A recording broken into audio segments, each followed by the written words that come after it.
Sir আপনার পার্সেলটা। Parcel আসছে? জি জি স্যার। দেখি দাও। তোমার বিল কত? স্যার আমার বিল 200 টাকা। 200 টাকা? তোমার হেলমেট কই? তোমার হেলমেটের মামলা হয়েছে 500 টাকা। 200 কাইটা 300 দাও।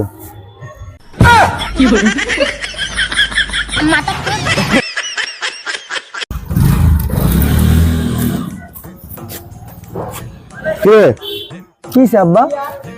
তোর স্যারের লাগে আমার লাগে দেখা হইলো, তোর স্যার দিয়ে আমার জগ বানায় গেল। কিসে তোর স্যারের? আয় হ্যাঁ আব্বা, কি করছো তুমি? আমি তো তোমার মরার খবর পেয়ে স্যারের তো ছুটি আনছি। হ্যাঁ হ্যাঁ রামজাদা, তুই এখন ওর মানে লিখছো?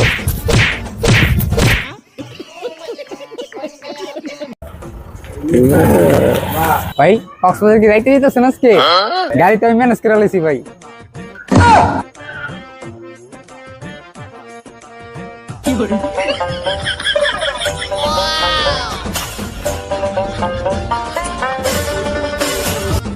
ভাই এটা লিয়ে যাওয়া যাবো না গাড়ি? তেল করে লাইছি ভাই, 5টা তেল উঠছি। জান দেবো ভাই, কিন্তু কি গাড়ি পুরে নিতে দেবো ভাই।